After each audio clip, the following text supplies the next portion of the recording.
Waters are fast-moving. Unlike other big rallies, Cockpit earlier at about 7 a.m. A group from the Coast Guard. Welcome to #PHVote 2013. today on Rappler, Senator Trillanes tells his jailed colleagues Revilla and Estrada, stop whining. The Philippines backs the revision of Japan's pacifist constitution. And Egypt is under global pressure to pardon al-Jazeera journalists.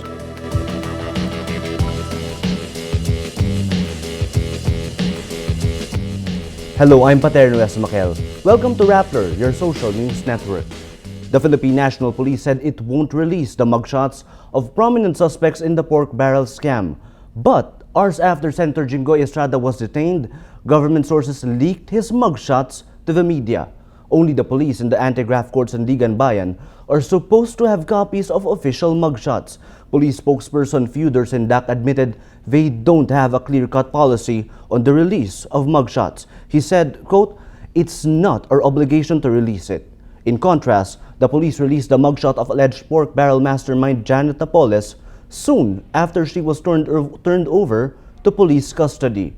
Sindak said Estrada specifically asked not to have photos of his booking process taken.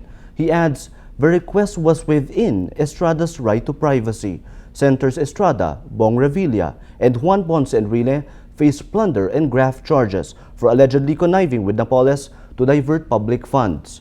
Revilla surrendered last June 20. For our social media post of the day, when news of the pork barrel scam broke out, social media zeroed in on the lavish lifestyle of Janet Napoles' daughter, Jean. This time, it's Senator Jinggoy Estrada's son, Jolo, in the spotlight. Photos from his Instagram account spread in social media. There are photos of expensive designer shoes, luxurious weekends in plush hotel suites, gambling in high-end casinos, a diplomatic passport, and riding a private jet. It's not confirmed whether he owns the passport. Senator Sonny Trillanes tells his jailed colleagues Revilla and Estrada to just grin and bear the discomfort. In a TV interview Tuesday, Trillanes says he experienced worse conditions in jail for 7.5 years over rebellion charges. Trillanes was reacting to Senator Bong Revilla's complaints over rats and cockroaches and a request for an air cooler to counter the heat in his detention cell. Before his arrest on Monday, Senator Estrada said he will request for a cable TV, a phone, and an iPad. His father, former President and now Manila Mayor Joseph Estrada, offered to pay for an air conditioner for his son. But Trillanes advises his colleagues, quote, "I believe they'll just have to man up." A Navy officer turned coup plotter, Trillanes was detained for rebelling against administration of former President Gloria Arroyo. He won as senator in 2007 while in jail. Owners of television broadcast giant GMA7 agreed to sell 30% to San Miguel Corporation President Ramon Ang. In a statement, GMA says Ang would take a, quote, participating minority equity interest in the company. GMA is controlled by the Gozon, Duavit, and Jimenez families. Ang confirmed he is set to acquire 30% of GMA. He says it's a, quote, done deal. Ang's stake in GMA7 is not his first foray in the television industry. He acquired a stake in Solar Entertainment from businessman Wilson Tieng early this year.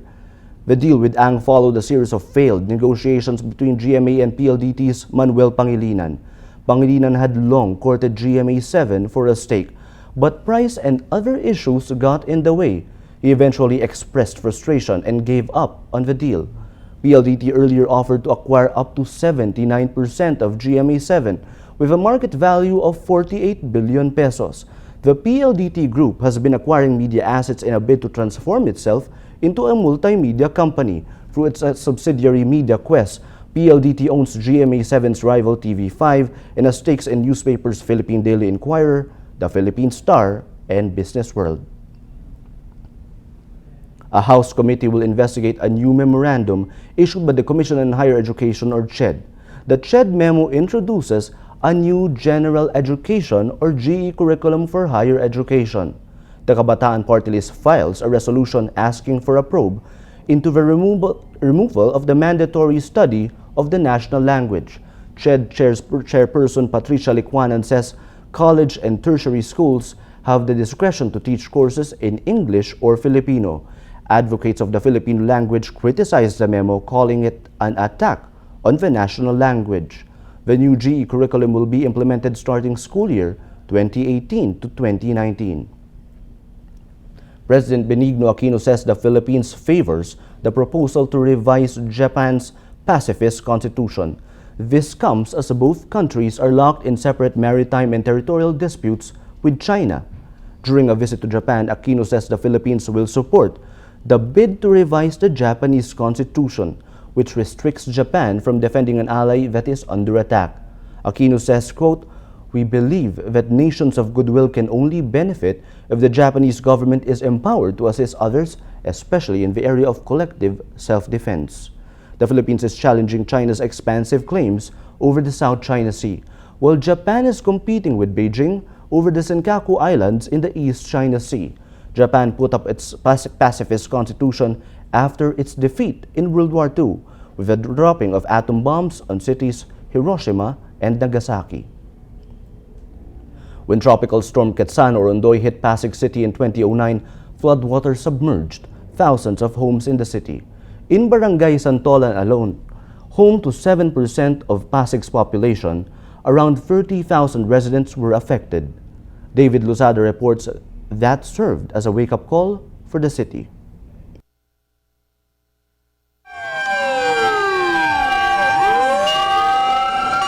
Romeo Vasquez patrols the Pasig River and its communities. The chief of Pasig City's fireboat unit says his team is always ready to respond to disasters in the river. Ano namin dito, trabaho namin is drowning incident, kami ang nagre-respondi. Mga kailangan respondihan sa tabing ilog, kami ang tumatakbo.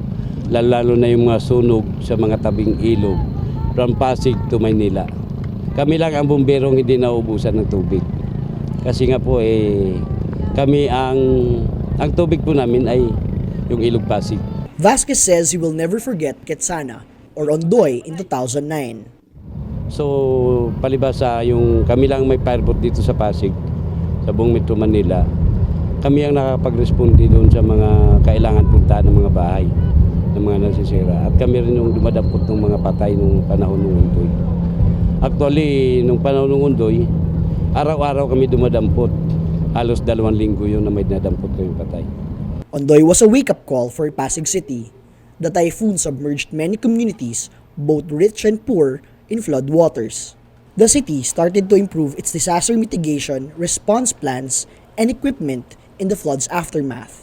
In 2010, Pasig built its City Command Center to centralize response to incidents. The local government installed over 220 CCTV cameras and weather gauging sensors. The city also built a training center. The city can now respond to calls for help within minutes. Usually yung tawag dapat magstay lang yun almost 1 minute Ganun kabilis. Lalo't kung a matter of life and death yun, kailangan within 1 minute you get all the data. And you transmit it immediately sa dispatcher para yung dispatcher makapagpadala ng tulong. Pasig allots some 5% of its annual budget to reducing the risk and mitigating the impact of disasters. In 2013, the city spent 244 million pesos or $5.56 million on disaster preparedness. But Pasig DRRM Chief Richie Van Angeles says a big budget is not a prerequisite to being prepared. Importante magkaroon mo na ng knowledge kahit wala pang kasunod yung mga gamit. Maraming ways. Kung gusto mo talaga, maraming paraan para ma-conduct mo yung mga ganitong klaseng seminars or training programs.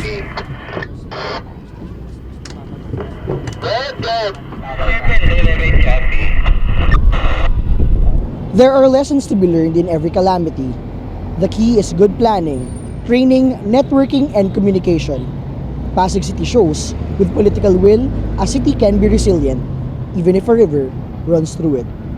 David Lozada, Rappler, Pasig City. Check out Rappler's Project Agos microsite, a one-stop shop for educating the public on how to prepare better for disasters. Project Agos aims to raise awareness on climate change adaptation and disaster risk reduction and management. It can help people better prepare, respond, and aid in recovery. Visit rappler.com/projectagos. Sunni jihadists capture Iraq's main oil refinery at Baiji, north of the capital Baghdad. BBC reports the refinery has been under siege for 10 days. Members of the terrorist group Islamic State of Iraq and Syria, or ISIS, also occupied border crossings leading to Syria and Jordan. The Baiji refinery supplies a third of Iraq's refined fuel. The current unrest triggers petrol shortage and rationing. BBC says the refinery's capture is essential for the rebels to keep control of the areas they seized. This comes while U.S. Secretary of State John Kerry is in Iraq for talks with the country's leaders. The tension in Iraq triggers oil firms to jack up petroleum prices by over 1 peso per liter, the highest adjustment so far this year. On Tuesday, oil firms raised gasoline prices to an average of 57 pesos and 70 centavos or $1.30 per liter, and diesel prices to 45 pesos and 75 centavos or $1.04 per liter. Petron Corporation says the price hike reflects movements in the international oil market. Iraq is the second largest producer in the 12-member Organization of Petroleum Exporting Countries. The Energy Department says it persuaded oil firms to implement the price hike on staggered basis as the rising prices of basic commodities already are a burden to consumers. Egypt is under mounting pressure to pardon free Al-Jazeera journalists jailed in a ruling that sparked global outrage. Australian journalist Peter Greste and Egyptian-Canadian Mohamed Fadel Fahmy each got 7-year terms, while Egyptian producer Baher Mohamed received 2 sentences of 7 and 3 years. The journalists were accused of aiding the blacklisted Muslim Brotherhood and, quote, spreading false news, following Al-Jazeera's coverage of a deadly crackdown on the Brotherhood of ousted Islamist President Mohamed Morsi. On Tuesday, Egyptian President Abdel Fattah al-Sisi says he won't interfere in the ruling, despite pressure from the international community. Several countries announced plans to summon Egyptian ambassadors in protest. Students who survived South Korea's ferry disaster last April will testify in the trial of the captain and crew. A special session will be held at a court in Gwangju, south of Seoul. The captain and 14 crew members of the Seawolf ferry are charged with criminal negligence and abandoning the passengers. Nearly 300 people died, most of whom were high school students. The special session will be held between July 28 and 30.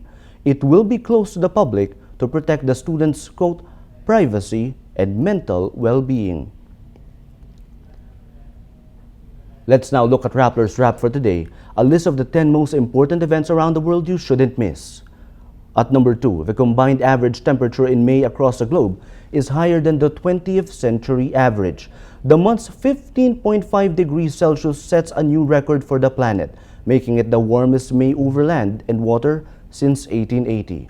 Record heat was recorded in eastern Kazakhstan, parts of Indonesia, and central and northwestern Australia.